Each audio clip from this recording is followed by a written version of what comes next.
Class 8. She is going to present her views on discipline.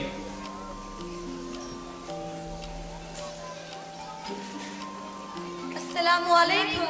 Good morning to you all wonderful people. How are you all doing today? That's really wonderful. I'm Maryam Khan. I'm a student.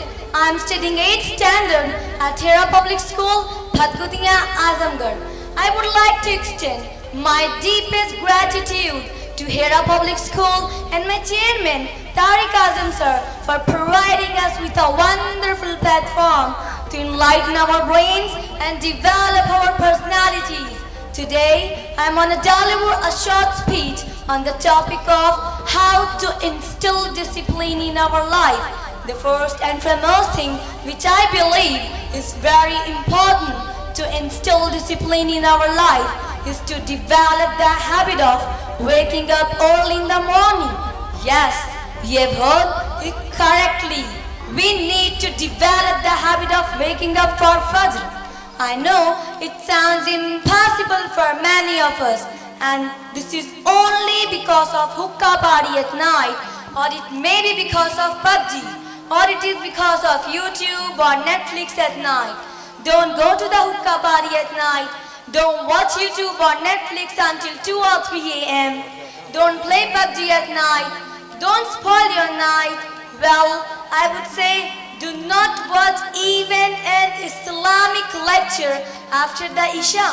As a matter of fact, it is highly recommended in Islam that one should go to the bed immediately soon after one has offered the Isha prayer.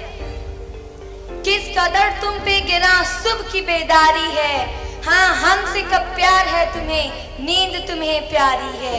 I want to give you a piece of advice, especially to the youngsters, to the youth of our community. If you instill discipline in your life, nothing can stop you achieving your goal. As a matter of fact, no one can stop you to become a successful in your life.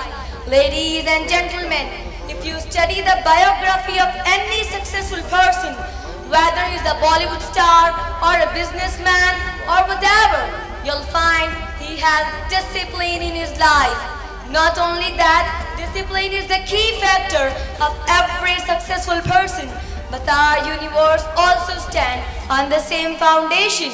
You see, the solar system, the sun, the moon, the star. Do you find any flaws there? No. Discipline. They all function in disciplined way. At the end, I would like to share with you a beautiful quotation. Waking up for Fajr can change your day, and when you change your day, you can change your life. I wind up my speech thanking you all great people for paying heed to my words. Thank you so much and have a fantastic day.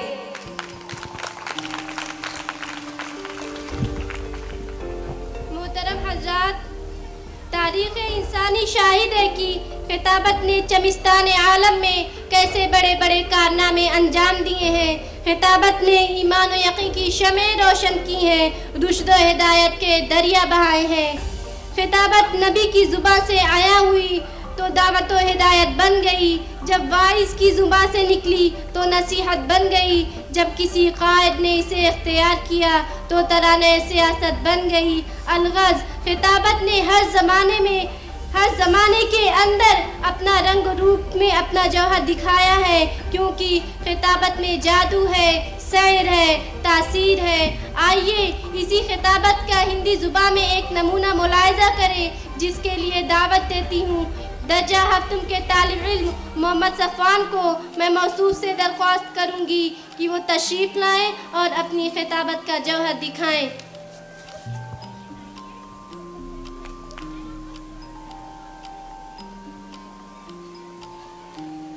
अस्सलामु अलैकुम.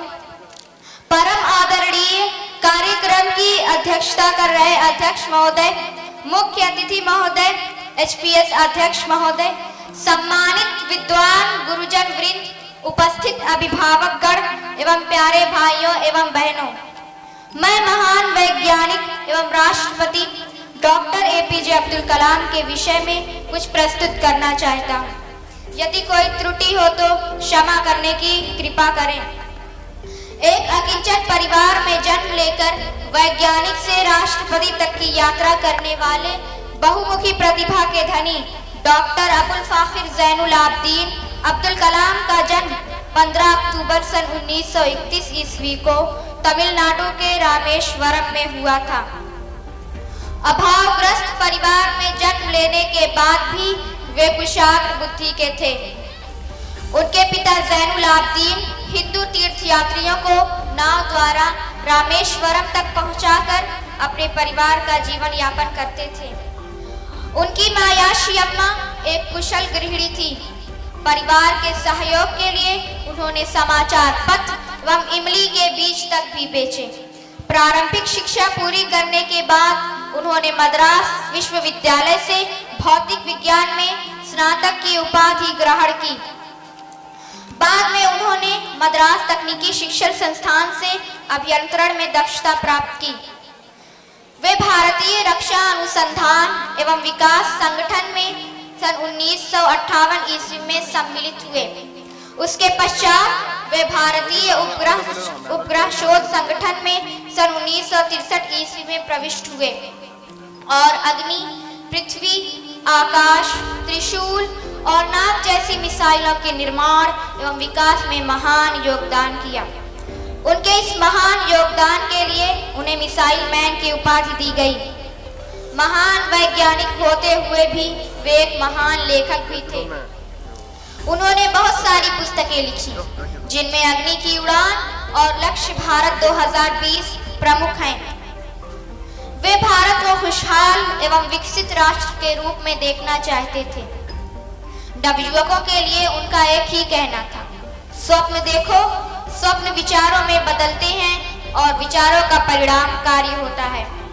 उनका मानना था कि कठिनाई तुम्हारे जीवन को नष्ट करने के लिए नहीं आती, बल्कि यह तुम्हारी शक्ति तथा क्षमता को बढ़ाने हेतु आती है। उन्होंने अनुभव किया था कि सूरज की तरह चमकने के लिए सूरज की तरह जलना पड़ता है। एक संत की तरह ब्रह्मचारी के रूप में अविवाहित जीवन व्यतीत कर पृथ्वी से आकाश तक की यात्रा कराने वाले महान वैज्ञानिक डॉक्टर अब्दुल कलाम को भारत सरकार ने पद्म भूषण, पद्म विभूषण एवं भारत के सर्वोच्च नागरिक सम्मान भारत रत्न से विभूषित किया। उनके असाधारण व्यक्तित्व एवं प्रतिभा का लाभ देश की जनता को मिले, इस उद्देश्य से भारत सरकार ने उन्हें लोकतंत्र के सर्वोच्च पद पर राष्ट्रपति के रूप में प्रतिष्ठित किया।